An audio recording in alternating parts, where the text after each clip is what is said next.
चलिए, good morning बाबू लोग, सब लोग मजे में हैं। रवि प्रकाश जी, क्या बात है, जय माता दी बाबू। गगन, बहुत स्पीड में आप लोग का मैसेज आ रही है।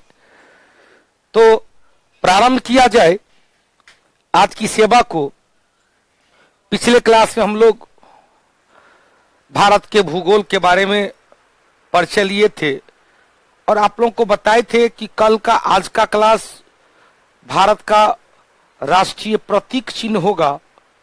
राष्ट्रीय प्रतीक चिन्ह में ध्यान दीजिएगा, राष्ट्रीय प्रतीक चिन्ह यदि देखा जाए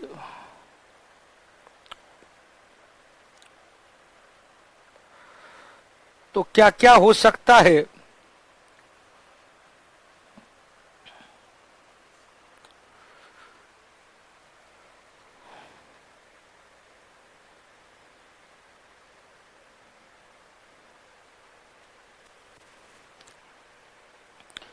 इस फिगर को देखेंगे,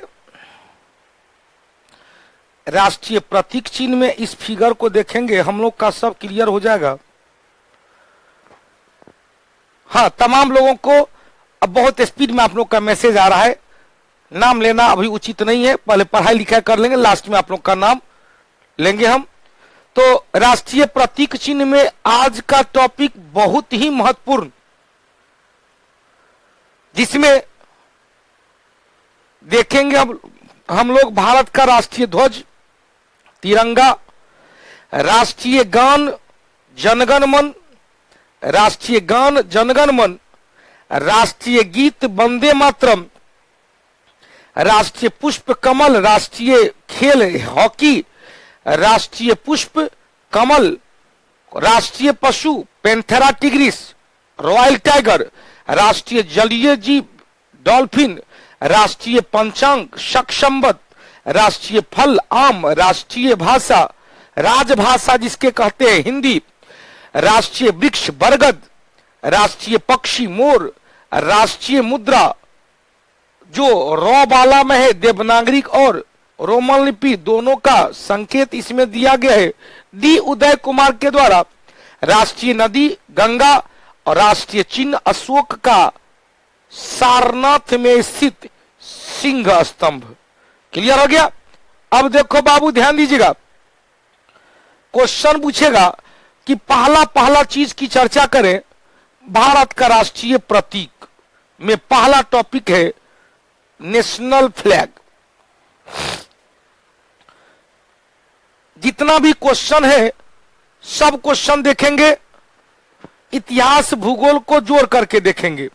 नेशनल फ्लैग सुनिएगा, क्वेश्चन पूछेगा राष्ट्रीय चिन्ह का पहला प्रारूप, राष्ट्रीय ध्वज, सब लिखा हुआ, लिखने की आवश्यकता नहीं। ध्वज का प्रथम प्रारूप कौन दिया था? मॉडल। प्रारूप मतलब मॉडल। कौन दिया था? तो मैडम भिखाजी कामा के द्वारा, मैडम भिखाजी कामा के द्वारा, मैडम भिखाजी कामा। लेकिन क्वेश्चन पूछेगा राष्ट्रीय ध्वज का ध्यान दीजिएगा बाबू, राष्ट्रीय ध्वज का पहला प्रारूप किसके मस्तिष्क में आया था? राष्ट्रीय ध्वज का प्रथम प्रारूप किसके मस्तिष्क में आया था? तो क्या कहेंगे? स्वामी विवेकानंद की बहन सिस्टर निवेदिता, सिस्टर निवेदिता।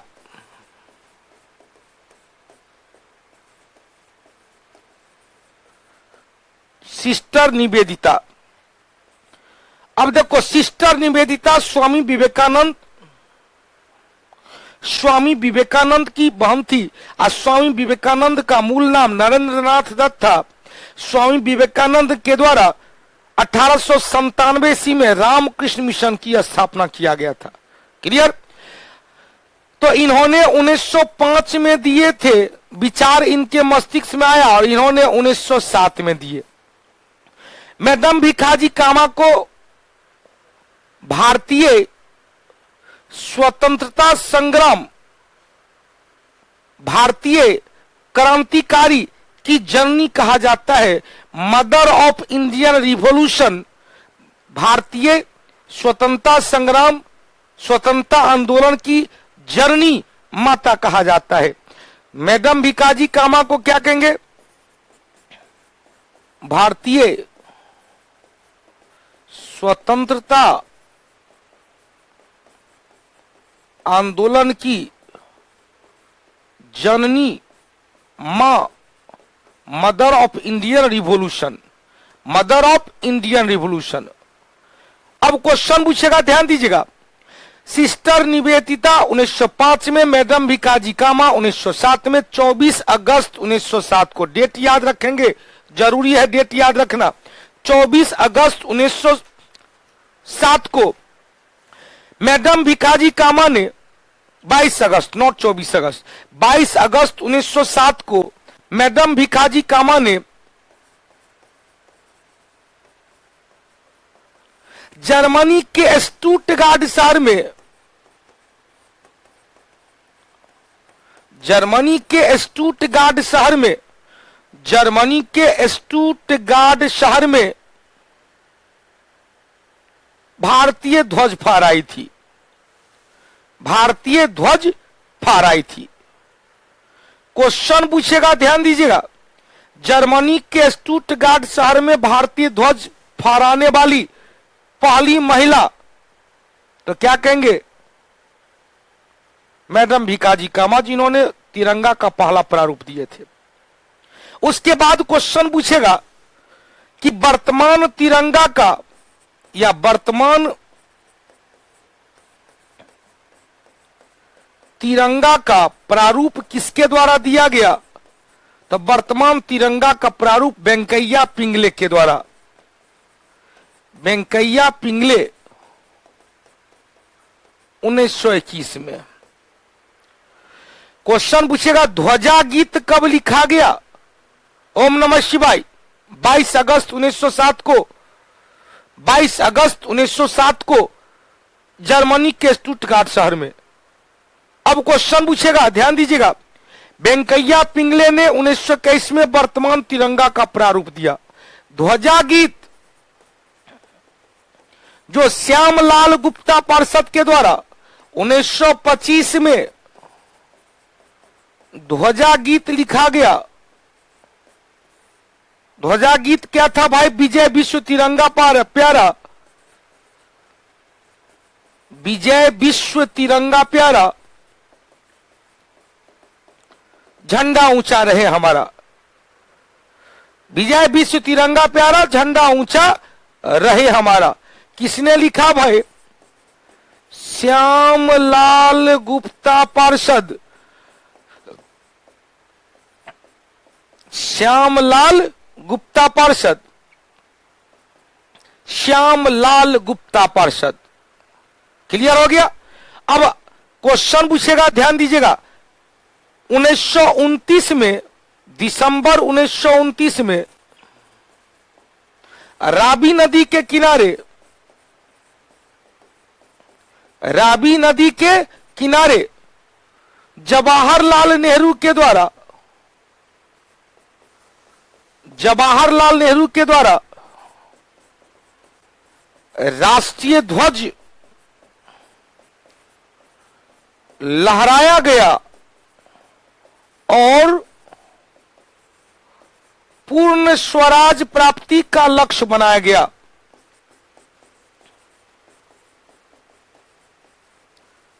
लक्ष्य बनाया गया, पूर्ण स्वराज प्राप्ति का लक्ष्य बनाया गया। अब क्वेश्चन पूछेगा, ध्यान दीजिएगा। क्वेश्चन पूछेगा कि पूर्ण स्वराज प्राप्ति का लक्ष्य। अब पांडे जी का क्वेश्चन है, पांडे जी, हे हो पांडे जी, गोलू सिंह जी 1929 में, दिसंबर 1929 में लाहौर अधिवेशन हुआ था। पांडे जी के घड़ी में कितना समय हो रहा है? पांडे जी के हाथ में घड़ी ने घोड़ी है। पांडे जी ने कहा है उस पर जरा सा बात करें। देख भैया, पहले दिन के क्लास से 10:30 बजे से क्लास चल रहा है, 13 मई से ही। पांडे जी, आप मेरी बात सुन रहे हैं? आपके घड़ी में क्या 10:50 हुआ है? यहां पर मेरे घड़ी में 10:43 हो रही है, और आज क्लास अपने निर्धारित समय पर स्टार्ट हुआ है। तो हे पांडे, क्लास 15-20 मिनट इधर उधर हो सकता है, अतनी बढ़िया से पढ़ लीजिएगा तो काम चलेगा। समय को किसने देखा है? अब देखो बाबू, अरुणा जा ध्यान दीजिएगा, अनुपमा बेटा ध्यान देना। क्वेश्चन पूछेगा, इसी दिन रावी नदी के किनारे पूर्ण स्वराज प्राप्ति का लक्ष्य निर्धारित किया गया। तो लॉ से लक्ष्य, लॉ से लाहौर, लॉ से लक्ष्य, लॉ से लाहौर। लाहौर अधिवेशन 1929 का अध्यक्ष जवाहरलाल नेहरू। क्वेश्चन पूछेगा, ध्यान दीजिएगा, क्वेश्चन पूछेगा कि भारतीयों ने अपना पहला स्वतंत्रता संग्राम दिवस, पहला स्वतंत्रता संग्राम दिवस कब मनाया? तो 26 जनवरी 1930 को।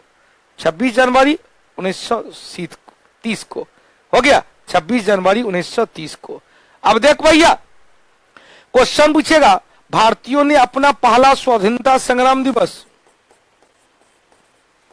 भारतीयों ने प्रथम स्वाधीनता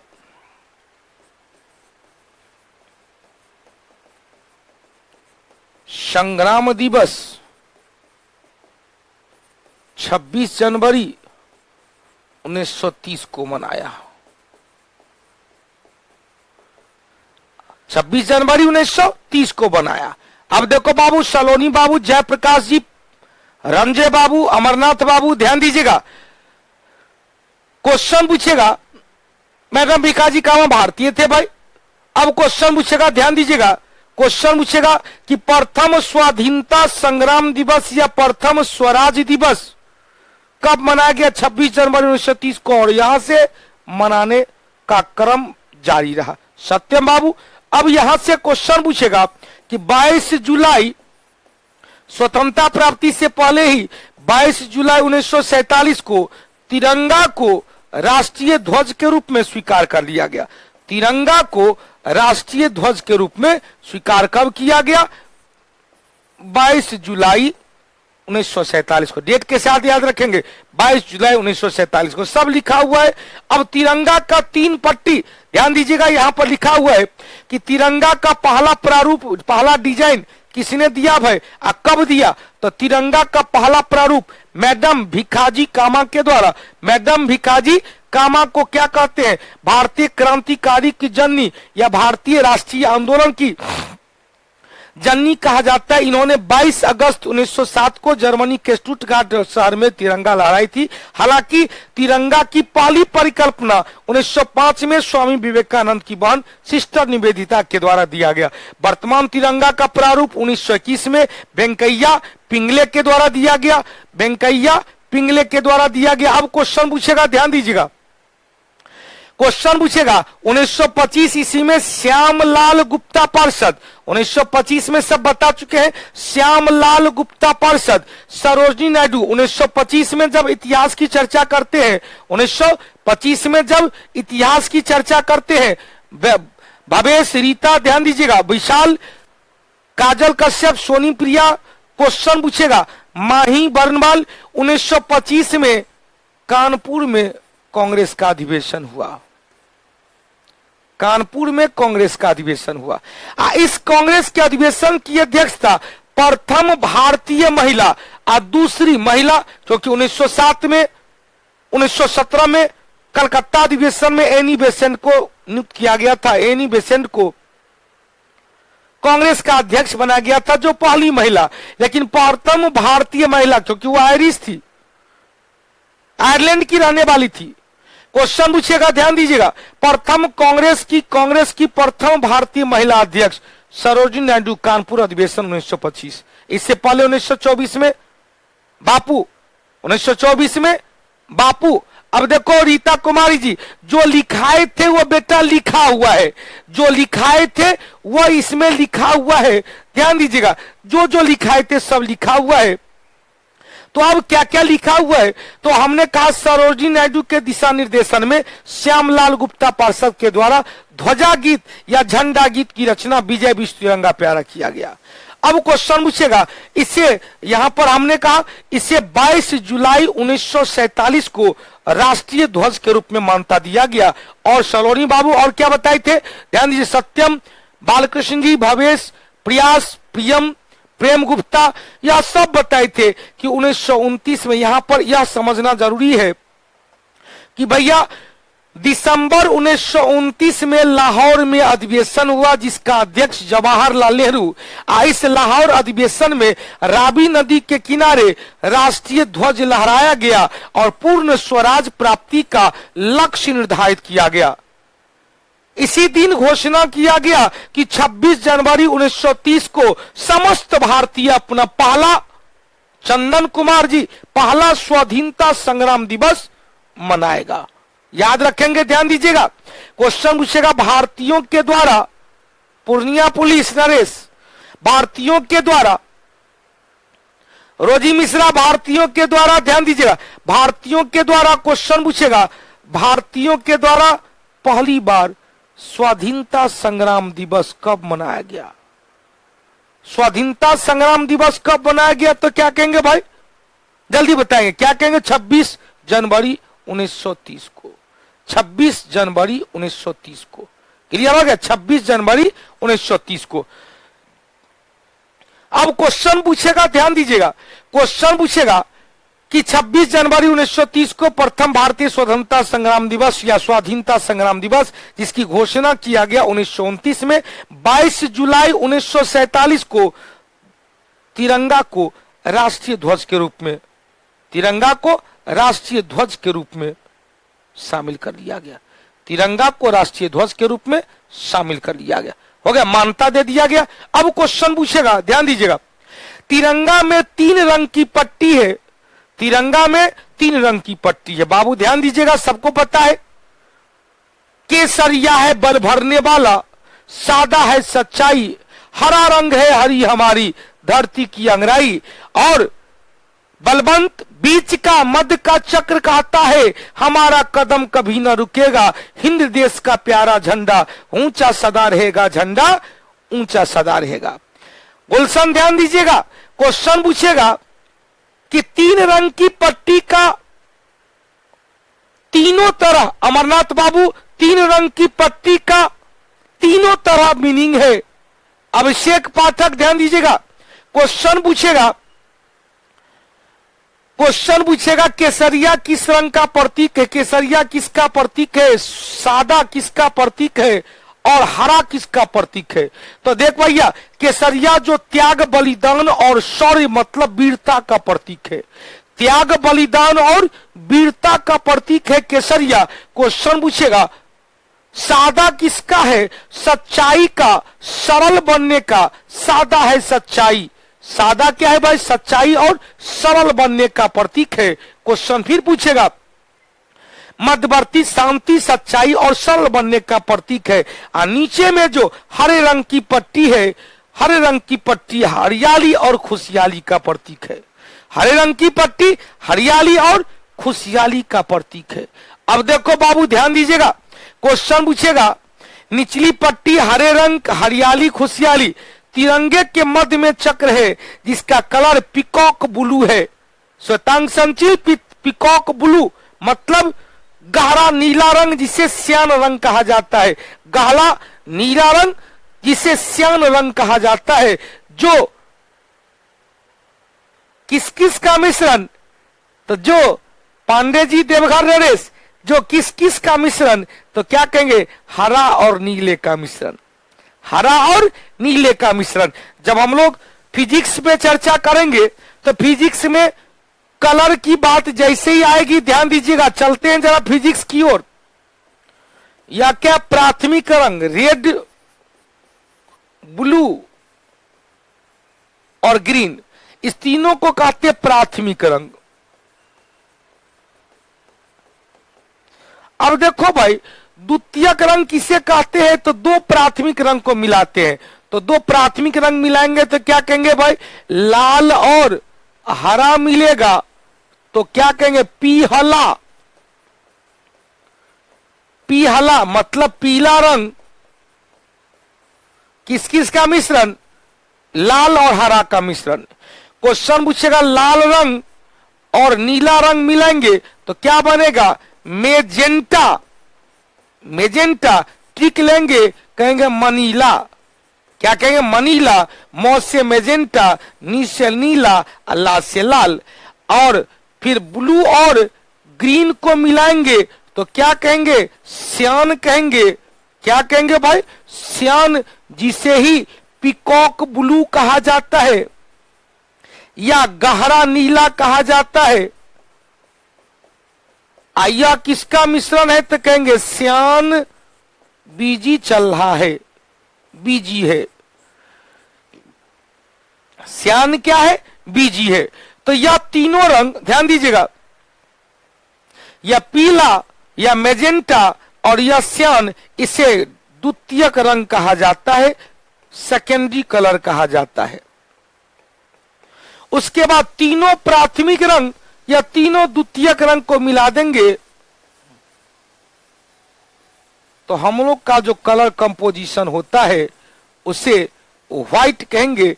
और व्हाइट को क्या कहेंगे? संपूरक रंग। व्हाइट को क्या कहेंगे?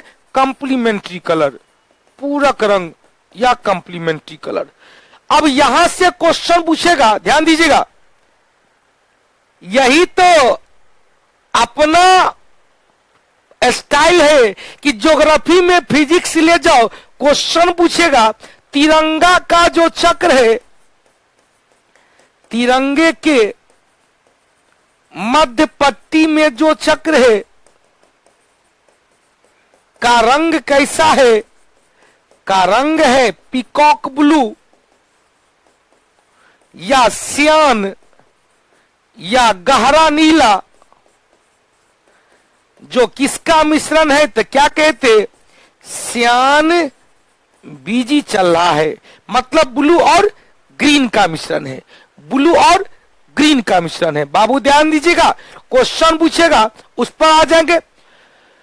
तिरंगे के मध्य का यह जो चक्र है, ध्यान दीजिएगा, यह जो चक्र है उसमें 24 तिल्ली है, 24 स्टिक है, जो पृथ्वी के रोटेशन पीरियड का प्रतीक माना जाता है, पृथ्वी के घूर्णन गति का प्रतीक माना जाता है। पृथ्वी, कल भी बता रहे थे, पृथ्वी अपने अक्ष पर एंटी क्लॉक डायरेक्शन में मूव करती है। पृथ्वी अपने अक्ष पर एंटी क्लॉक डायरेक्शन मतलब पश्चिम से पूरब की ओर, घड़ी सुई के विपरीत दिशा में, घड़ी सुई के विपरीत दिशा में चक्कर लगाती है।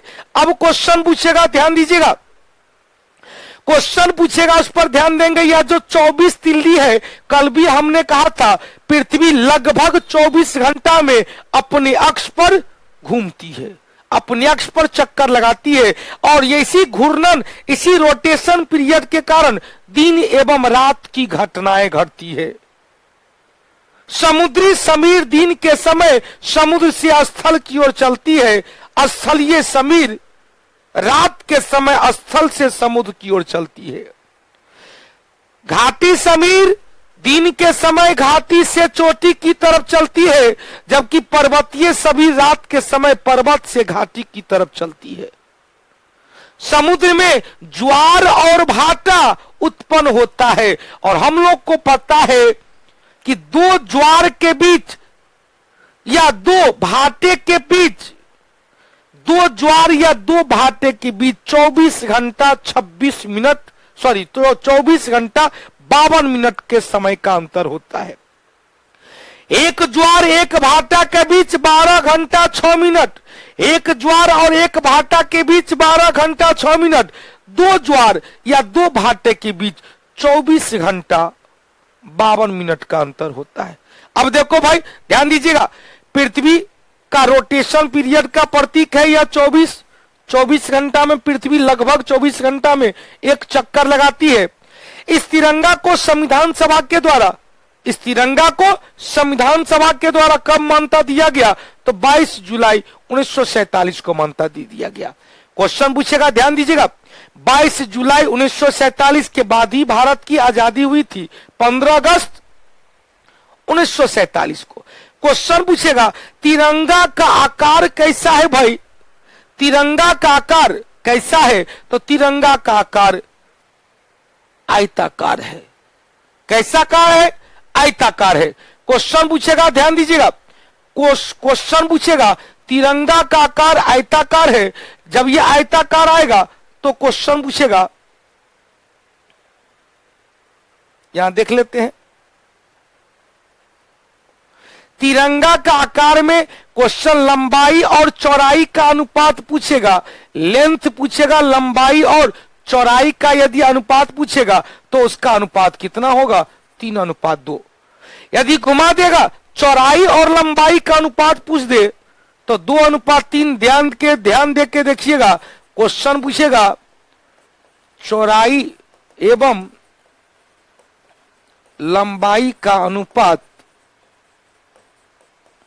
तो क्या कहेंगे? 2:3 या L गुने B कर देगा। L मतलब लेंथ, B मतलब बेस, तो क्या कहेंगे? 3:2।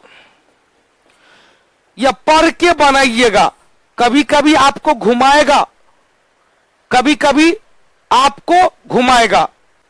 अब क्वेश्चन पूछेगा, उस पर ध्यान दीजिएगा। क्वेश्चन पूछेगा, इस तिरंगे को संविधान सभा ने 22 जुलाई 1947 को मान्यता दिया गया। 22 जुलाई 1947 को।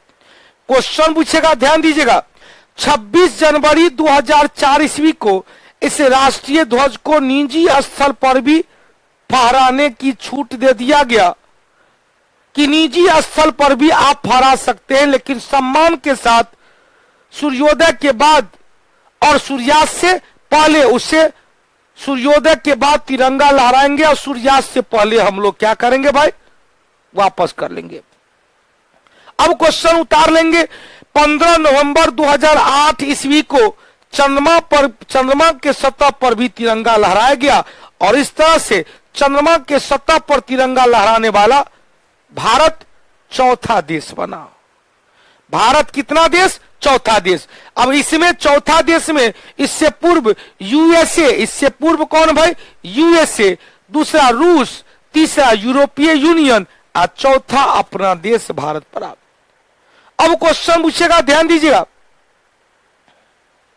क्वेश्चन पूछेगा कि भारत का राष्ट्रीय चिन्ह क्या है और इसे मान्यता कब मिला?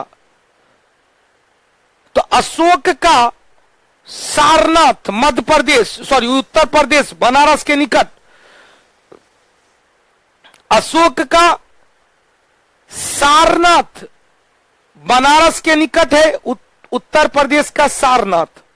सारनाथ में जो सिंह स्तंभ है वही राष्ट्रीय चिन्ह, उसके ऊपरी खंड पर जो 4 सिंह एक दूसरे से पीठ सटा करके बैठा हुआ है उसे मान्यता दिया गया। राष्ट्रीय चिन्ह को मान्यता दिया गया 26 जनवरी 1950 को। 26 जनवरी 1950 को। अब देख बाबू, ध्यान दीजिएगा, राष्ट्रीय चिन्ह सारनाथ, सारनाथ है कहां? यूपी, बनारस के निकट, यूपी। अशोक के सिंह स्तंभ से लिया गया है। अशोक स्तंभ को हमने कहा राष्ट्रीय चिन्ह के रूप में 26 जनवरी 1950 को, 26 जनवरी 1950 को संविधान पूरे देश में लागू किया गया। संविधान को पूरे देश में लागू किया गया, हालांकि आंशिक रूप से लागू किया गया, आंशिक रूप से लागू किया गया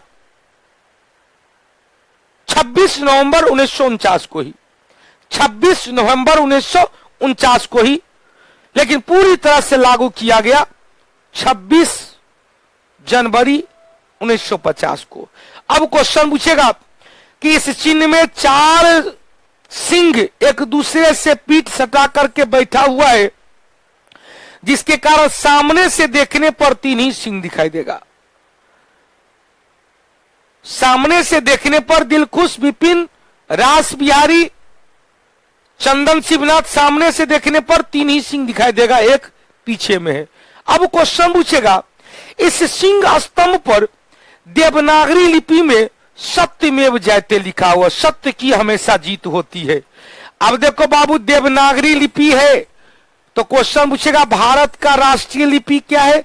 देवनागरी लिपि। राष्ट्रीय वाक्य क्या है? सत्यमेव जयते। यह सत्यमेव जयते कहां से लिया गया? मुंडकोपनिषद से लिया गया, मुंडकोपनिषद से लिया गया सत्यमेव जयते। अब क्वेश्चन विपिन कुमार जी, चलिए बहुत अच्छी बात है, देख लेंगे। अब क्वेश्चन पूछ रहा है कृष्णजीत, चल पिताजी को चरण स्पर्श। अब देखो बाबू ध्यान दीजिएगा, क्वेश्चन पूछेगा सत्यमेव जयते जो मुंडकोपनिषद, मुंडक उपनिषद से लिया गया। आशीष राय, मुंडक उपनिषद। क्वेश्चन पूछेगा मुंडक उपनिषद किस वेद से संबंधित है? तो कहेंगे अर्थर्वेद से संबंधित है। अर्थर्वेद वह वेद है जिसमें जादू टोना भूत विहीन, भूत पिचास विहीन, रोग रोग निवारक औषधि, वास्तु विज्ञान, जीवाणु विज्ञान की चर्चा है। अर्थर्वेद को वेद त्रयी में शामिल नहीं किया जाता है। अब क्वेश्चन पूछेगा, एक बाबू ने कहा कि ध्यान दीजिएगा, क्वेश्चन पूछेगा उस पर ध्यान दीजिएगा।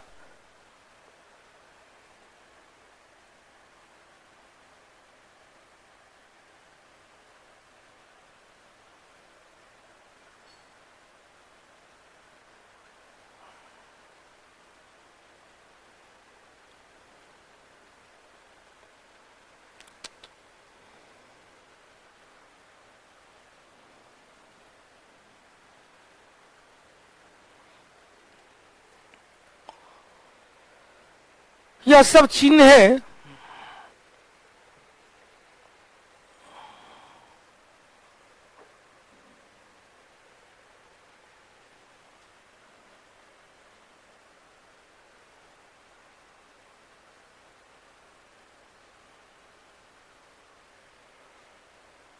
इसके बारे में हम लोग चर्चा करेंगे, ध्यान दीजिएगा।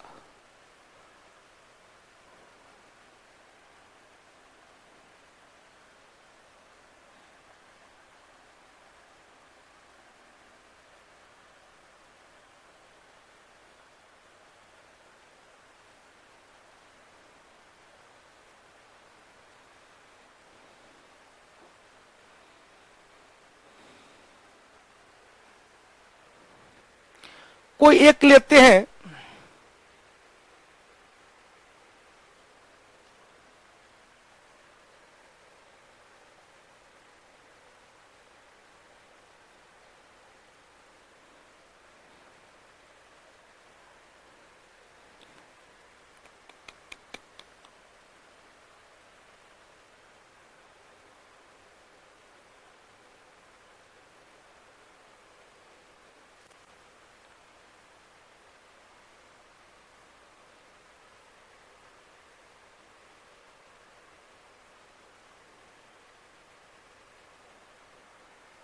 ध्यान दीजिएगा।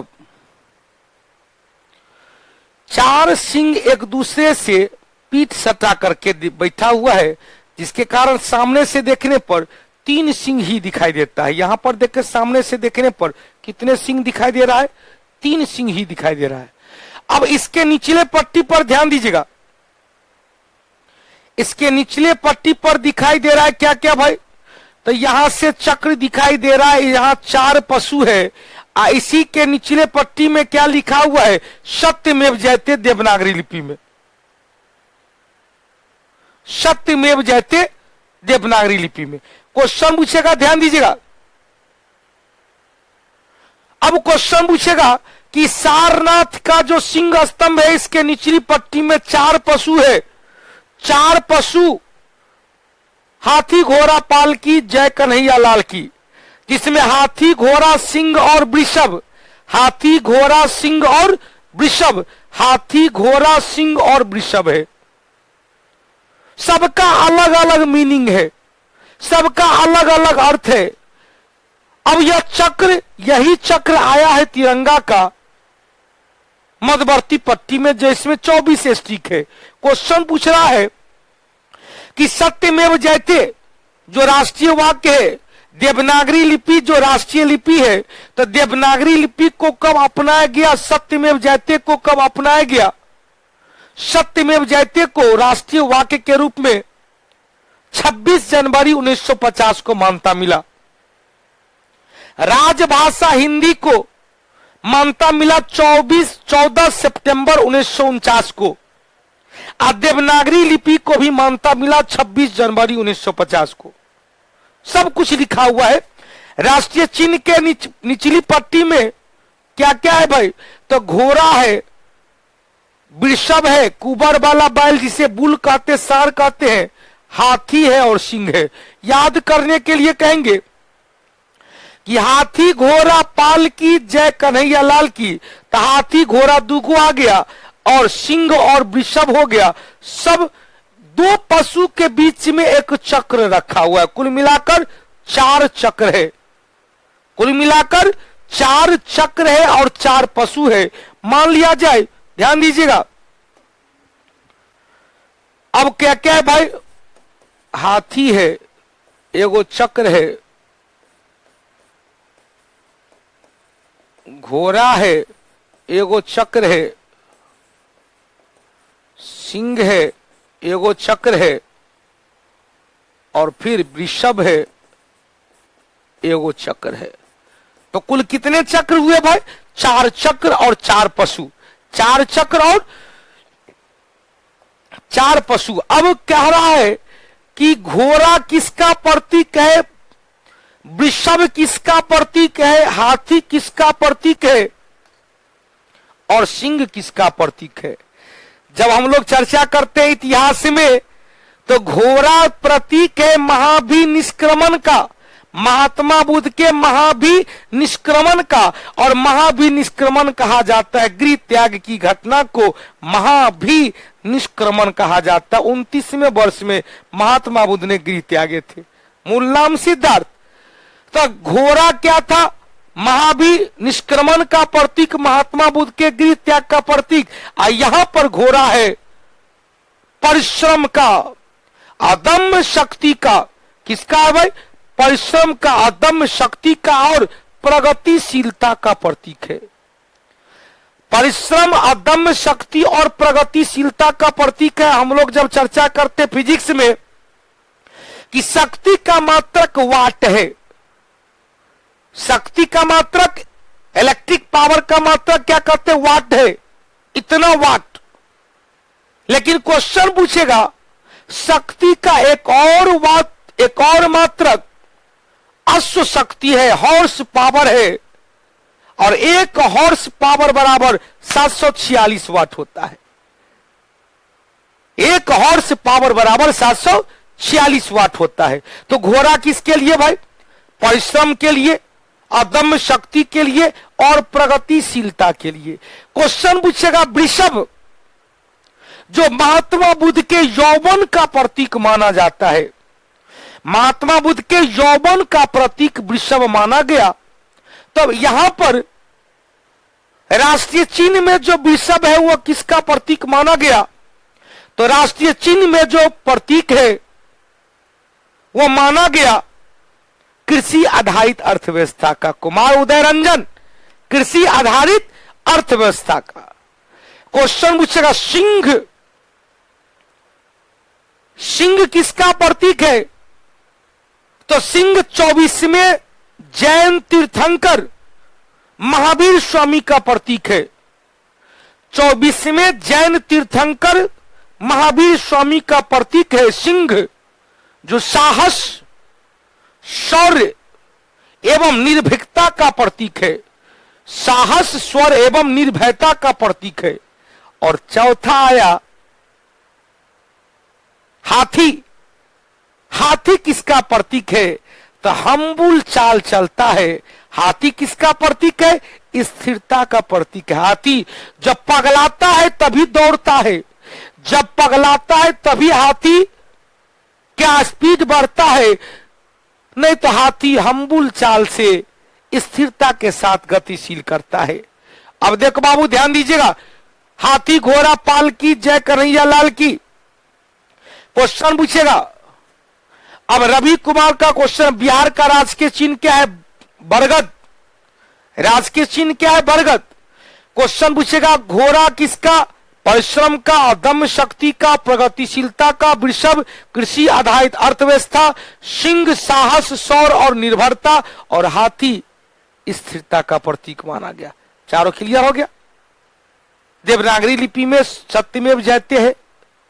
देवनागरी लिपि में सत्यमेव जयते, सत्य की हमेशा जीत होती है। यह सत्यमेव जयते कहां से लिया गया? मुंडकोपनिषद। नेहा कुशवाहा, अनुपमा, मुंडकोपनिषद किस वेद से संबंधित है? काजल कश्यप, तो क्या कहेंगे? अर्थर्वेद से संबंधित है। अर्थर्वेद का विशेषज्ञ किसे माना गया? ब्रह्मा को माना गया। अर्थर्वेद से संबंधित एकमात्र ब्राह्मण ग्रंथ गोपत ब्राह्मण ग्रंथ है। आइए बाबू अगला चीज चले।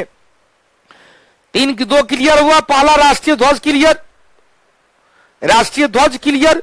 दूसरा राष्ट्रीय चिन्ह क्लियर।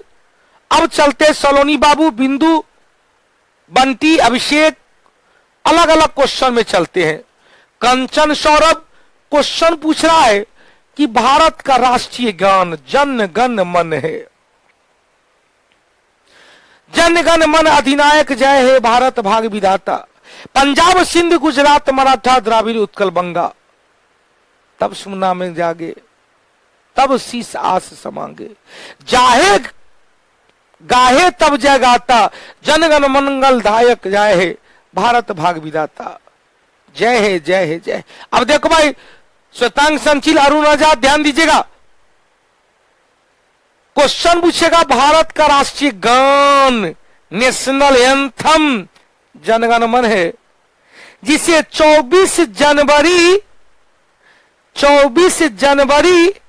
1950 को मान्यता मिला। 24 जनवरी दोनों याद रखिएगा। 24 जनवरी 1950 को जनगण मन को राष्ट्रीय गान नेशनल एंथम के रूप में और वंदे मातरम को राष्ट्रीय गीत नेशनल सॉन्ग के रूप में मान्यता दिया गया। दोनों क्वेश्चन, रवि रंजन, रवि कुमार, सब लोग, बालकृष्ण जी ध्यान दीजिएगा। बहुत अच्छी बात है। अजितनाथ का सिंबल है हाथी, और जैन धर्म के पहले तीर्थंकर ऋषभ देव का क्या था भाई? वृषभ था। बहुत अच्छी बात है। आगे आगे चलते हैं, देखते हैं क्या। तो देख भैया, क्वेश्चन पूछेगा, राष्ट्रीय गान जनगण मन को राष्ट्रीय गान के रूप में मान्यता कब मिला? 24 जनवरी 1950 को। अब क्वेश्चन पूछेगा, जनगण मन के रचयिता कौन थे, लिखे कौन थे? रविन्द्रनाथ टैगोर, जिसे ही रविन्द्रनाथ ठाकुर भी कहा गया। क्वेश्चन पूछेगा, जनगण मन को पहली बार कांग्रेस के किस अधिवेशन में लिखा गया था? प्रथम बार पहले अधिवेशन में गाया गया था। तो क्वेश्चन पूछेगा, जनगण मन को पहली बार कांग्रेस के 1911 का कलकत्ता अधिवेशन में रविन्द्रनाथ टैगोर की भतीजी सरला देवी चौधरानी के द्वारा गाया गया था, जिसका अध्यक्षता बिशन नारायण धर के द्वारा किया, बिशन नारायण दास के द्वारा किया गया। क्वेश्चन फिर पूछेगा, राष्ट्रीय गान को गाने में कितने समय?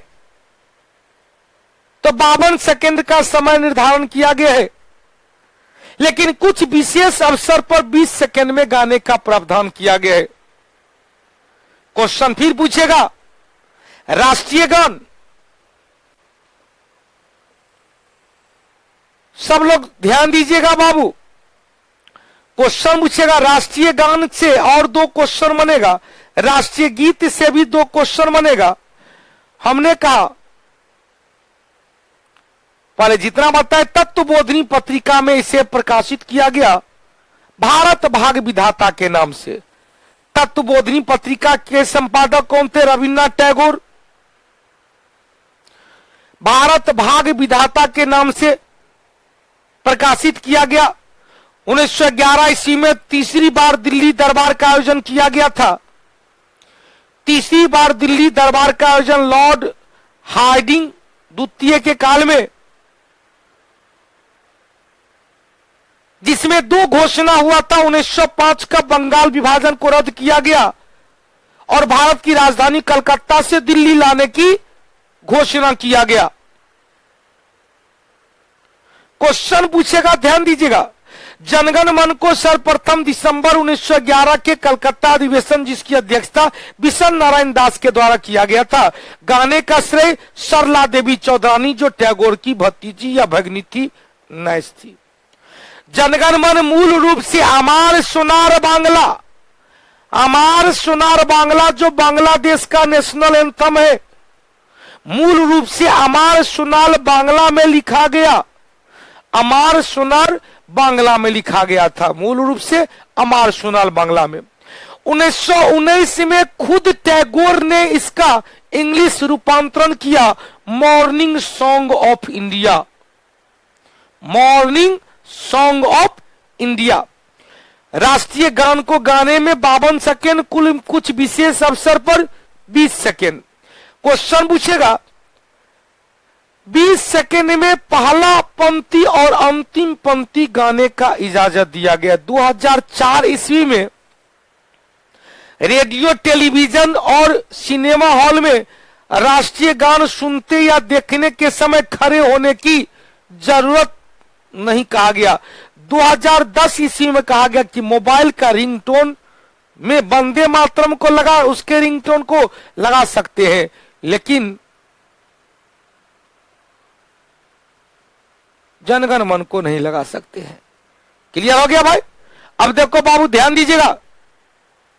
नेशनल एंथम, नेशनल सॉन्ग में क्या अंतर है? नेशनल एंथम राष्ट्रीय गान हुआ जो किसी भी विशेष अवसर पर राष्ट्रीय प्रतीक के रूप में गाया जाता है।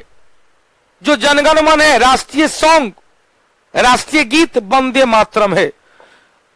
राष्ट्रीय गीत क्या है भाई? वंदे मातरम। क्वेश्चन पूछेगा, जनगण मन का धुन किसने बनाया? तो कैप्टन राम सिंह ठाकुर ने। बहुत अच्छी बात है। अब पन्ना लाल घोष राष्ट्रीय गीत का कैप्टन राम सिंह ठाकुर। देख भैया, यहां पर एक लाइन लिख लेंगे, जनगण मन का धुन, राष्ट्रीय गान का धुन, कैप्टन राम सिंह ठाकुर, कैप्टन और राम सिंह ठाकुर। हो गया, बहुत अच्छी बात है। अगला चीज देख के भाई लिख लेंगे कहीं पर, कैप्टन राम सिंह ठाकुर, जनगण मन का धुन, राष्ट्रीय गान का धुन,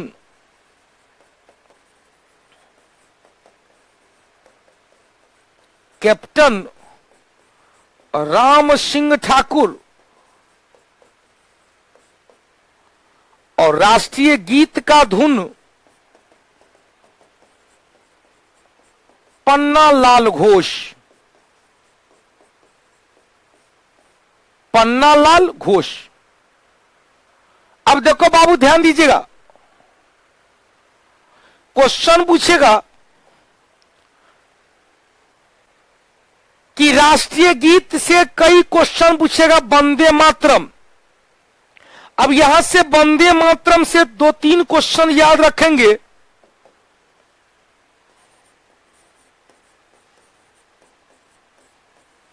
वंदे मातरम की रचना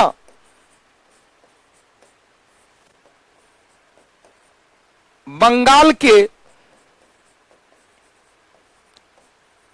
कुंतल पांडा गांव में, कुंतल पांडा गांव में, बंगाल के कुंतल पांडा गांव में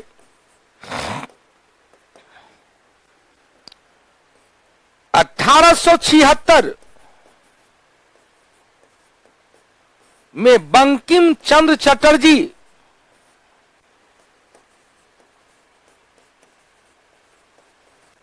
चटर्जी को ही कहते चट्टोपाध्याय, चटर्जी या चट्टोपाध्याय द्वारा किया गया। कब बाबू? 1876 में। 10 जोड़ेंगे तो 1886 में आनंद मठ नामक उपन्यास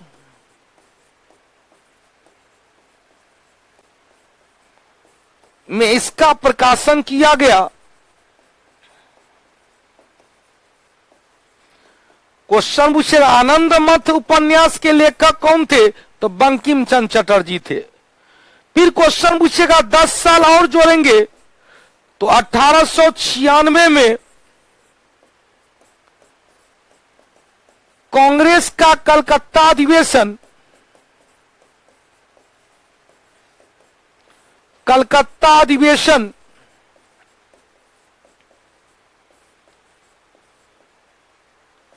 कांग्रेस का कलकत्ता अधिवेशन में इससे पहली बार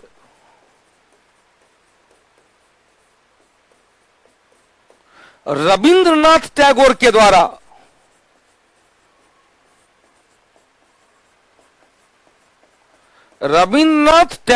द्वारा गाया गया।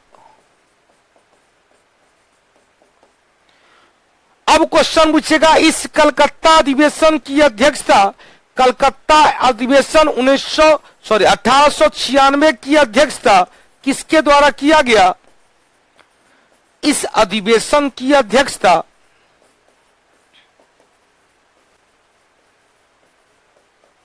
रहीमतुल्लाह सयानी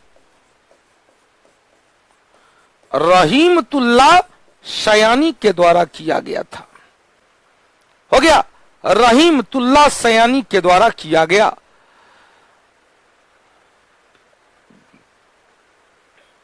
बहुत अच्छी बात है। अब देखो एक चीज जानना जरूरी है, संसद की शुरुआत जनगण मन से होती है और संसद के सदन की शुरुआत जनगण मन से होती है और संसद के सदन का समाप्ति वंदे मातरम से होता है। संसद के सदन की समाप्ति वंदे मातरम से और संसद के सदन की शुरुआत जनगण मन से होता है। क्या बात है। अब देखो भाई, इंडियन रेल कर्मी का मैसेज बहुत अच्छा था। अब देखो भाई, इसमें 3 क्वेश्चन आपको नोट करने की आवश्यकता थी। 3 क्वेश्चन में रचना कहां किया गया? बंगाल के कुंदरपंडा गांव में 1876 में। हम लोग को पता है जब इतिहास की चर्चा करते हैं तो 1876 में सुरेंद्रनाथ बनर्जी ने इंडियन एसोसिएशन की स्थापना किए थे। 1886 में आनंद मठ उपन्यास में पहला प्रकाशन हुआ जिसकी रचना बंकिम चंद्र चटर्जी के द्वारा।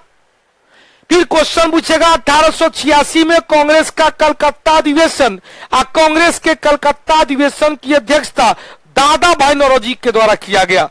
कांग्रेस के कलकत्ता अधिवेशन की अध्यक्षता दादा भाई नौरोजी के द्वारा किया गया। फिर क्वेश्चन पूछेगा 1896 में कांग्रेस का कलकत्ता अधिवेशन जिसकी अध्यक्षता रहीमतुल्लाह सयानी, इसी अधिवेशन में रविंद्रनाथ टैगोर के द्वारा पहली बार गाया गया था। क्वेश्चन पूछेगा, ध्यान दीजिएगा, क्वेश्चन पूछेगा वंदे मातरम जनगण मन का अंग्रेजी अनुवाद morning song of India Rabindranath Tagore के द्वारा ही, लेकिन अरविंद घोष के द्वारा वंदे मातरम को अंग्रेजी में अनुवादित किया गया। अरविंद घोष के द्वारा लिखा होगा।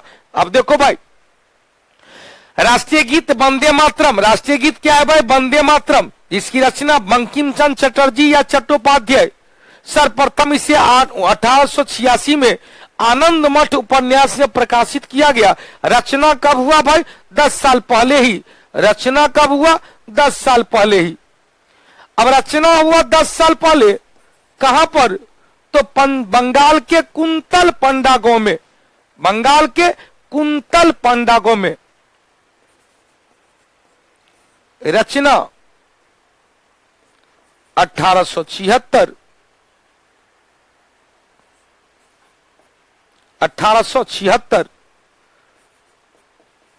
लिखा चुके हैं बंगाल के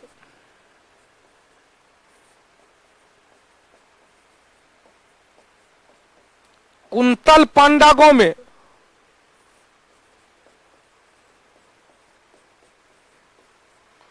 कुंतल पांडा गांव में, अब देखो बाबू ध्यान दीजिएगा, रचना किया गया 76 में, प्रकाशन हुआ 86 में, गाया गया 96 में, 1886 में बेलूर मठ की स्थापना न होके क्या कहेंगे 87 में बेलूर मठ की स्थापना किया। मनीष राज जी 1887 में बेलूर मठ की स्थापना किया गया, जिसे 10 साल के बाद रामकृष्ण मिशन में बदल दिया गया। बहुत अच्छी बात है। दादा भाई जी 1886 के कांग्रेस अधिवेशन की अध्यक्षता दादा भाई जी को ग्लैड स्टोन ऑफ इंडिया कहा गया, भारत का वयोवृद्ध कहा गया, भारत का वयोवृद्ध ग्लैड स्टोन ऑफ इंडिया कहा गया। दादा भाई जी कांग्रेस का 3 बार अधिवेशन अध्यक्षता किए थे, 1886, 1893, 1906। कलकत्ता, लाहौर और कलकत्ता में। अब देखो बाबू ध्यान दीजिएगा, क्वेश्चन हमने कहा दिसंबर 1886 हो गया, दिसंबर 1896 में कांग्रेस के कलकत्ता अधिवेशन में पहली बार इसे गाया गया। इस अधिवेशन की अध्यक्षता रहमतुल्लाह सयानी के द्वारा किया गया था। मूल रूप से यह बांग्ला में लिखा गया है और इसे संस्कृत का, ध्यान दीजिएगा, बांग्ला और संस्कृत दोनों में, दोनों का मिश्रण है, बांग्ला और संस्कृत भी कर देंगे, बांग्ला और संस्कृत में लिखा गया है। इसका अंग्रेजी रूपांतरण अरविंद घोष के द्वारा और उर्दू रूपांतरण आरिफ मोहम्मद खान के द्वारा, आरिफ मोहम्मद खान के द्वारा किया गया। अब क्वेश्चन पूछेगा, वंदे मातरम को भी 24 जनवरी 1950 को राष्ट्रीय गीत के रूप में मान्यता मिला। क्वेश्चन पूछेगा, जनगण मन को गाने में 52 सेकेंड और वंदे मातरम को गाने में 65 सेकंड। तो याद रखेंगे 13 चौका 52, 13 पच्चे 65, 13 चौका 52, 13 पच्चे 65। अब क्वेश्चन पूछेगा, इसका धुन किसने तैयार किया? पन्नालाल घोष। और क्वेश्चन पूछेगा, वंदे मातरम का धुन किसने तैयार किया? तो पन्नालाल घोष। और राष्ट्रीय गान जनगण मन का धुन किसने तैयार किया? तो कैप्टन राम सिंह ठाकुर, कैप्टन राम सिंह ठाकुर। अब अगला चीज लेते हैं, राष्ट्रीय गान हो गया, राष्ट्रीय गीत हो गया, तो अगला टॉपिक ध्यान दीजिएगा, नेशनल कैलेंडर है, राष्ट्रीय पंचांग है। कल से आप लोगों का 2 सब्जेक्ट स्टार्ट हो जाएगा, 10:30 से 11:30 बजे तक ज्योग्राफी का क्लास होगा। 10 मिनट का ब्रेक लेंगे या 5 मिनट का ब्रेक लेंगे। 10:40 11:40 से 12:40 तक फिजिक्स का फाउंडेशन बैच स्टार्ट होगा। तमन्ना बेटा ध्यान देना, क्वेश्चन किसी प्रकार का हो आप लोग का जल्दी से बताएंगे। कल से 2 क्लास आप लोग का चलेगा। पहला क्लास इंडियन ज्योग्राफी और दूसरा क्लास फिजिक्स चलेगा। आगे जब आएंगे कुछ दिन और, जब लोड आप लोग को लग जाएगा तो कुछ दिन में 3 क्लास चलेगा, कुछ दिन में 3 क्लास चलेगा। 3 क्लास आप लोग का रेगुलर चलेगा। सुबह 9 बजे से लेकर 12:40 तक, सुबह 9 बजे से लेकर 12:40 तक आप लोग का बैच चलेगा। 3 क्लास चलेगा। अब 3 क्लास में दूसरा क्लास क्या होता है बताएंगे। हो गया। चल विपिन कुमार जी, कल हम देख के आपको बता देंगे। हाँ, मैथ और रीजनिंग का बहुत जल्दी स्टार्ट होने वाला है। में भी इसी सप्ताह शनिवार रविवार को आप लोग को इंट्रोड्यूस करा देंगे। आज हमने पहले कहा कि मैथ में इस बार आप लोग को 2 सर मिलकर पढ़ाएंगे, एडवांस के लिए अलग सर रहेंगे और अर्थमेटिक के लिए अलग सर रहेंगे। एडवांस के लिए अलग रहेंगे और अर्थमेटिक के लिए अलग रहेंगे। एडवांस वाले को शनिवार को आप लोग को इंट्रोड्यूस करा देंगे। चलिए भाई, हाँ रीजनिंग भी बहुत जल्दी आप लोग को आ जाएगा, रीजनिंग भी बहुत जल्दी स्टार्ट हो जाएगा। हो गया, तो फिर मिलते हैं हम लोग अपने अपने बैच शेड्यूल में। शाम में आप लोग एप्लीकेशन पे टेस्ट जरूर दीजिएगा और यूट्यूब चैनल पे उसका डिस्कशन देखना है। राज बिहार जी, रोशन पटेल, सबका कमेंट देख रहे हैं। बाबू इतना स्पीड में कमेंट आ रहा है कि हम किसी को पढ़ नहीं पा रहे हैं। जब तक पढ़ते तब तक 10 कमेंट बाहर निकल जाता है और सब में एक ही चीज लिखा रहता है, जय हिंद, जय भारत, जय कौटिल्य, जय बिहार। क्लास का टाइम अभी 9 बजे से है। अभी आप लोग का यह नया फाउंडेशन बैच 10:30 बजे से 12:40 तक, 10:30 बजे से 12:40 तक चलेगा। और फिर कुछ दिन के बाद 15-20 क्लास के बाद जब आदत लग जाएगी आप लोगों को, तब तीसरा क्लास भी स्टार्ट होगा। तब 3 क्लास आप लोग को साथ में चलेगा, 3 फाउंडेशन बैच साथ में चलेगा। जो 67वीं बीपीएससी का पीटी तैयारी कर रहे हैं, करना चाहते हैं, वो क्लास ले लेंगे। आज रात के 12 बजे फिर से फाउंडेशन बैच का चार्ज 100 रुपया बढ़ने वाला है। 1251 के बदले आज रात के 12 बजे 1351 रुपया होने वाला है। अतः फाउंडेशन बैच में अभी तक यदि आपके कोई दोस्त, आपके कोई सखी सखा एडमिशन नहीं लिए है, तो आज रात के 12 बजे से पहले 1251 रुपया में उनका एडमिशन हो जाएगा। 12 बजे जैसे 12 बजेगा तो 1351 रुपया हो जाएगा। और फिजिक्स का फाउंडेशन बैच जो है, आप लोग 1151 वाले बैच में एडमिशन ले चुके हैं, तो उनको फिजिक्स का सेपरेट बैच लेने की आवश्यकता नहीं है। लेकिन यदि आप 1151 वाला फाउंडेशन बैच में नहीं लिए हैं, तो फिजिक्स का सेपरेट बैच लेने की आवश्यकता है। अतः अपना अपना बैच ले लेंगे। कल से आपका फिजिक्स भी स्टार्ट हो जाएगा। इसी के साथ आज की सेवा से लेंगे विराम। जय हिंद, जय भारत, जय कौटिल्य, जय बिहार, जय मिथिला। अब की बार बेरोजगारी पर जय कौटिल्य, जय बिहार। धन्यवाद। अपना अपना ख्याल रखना।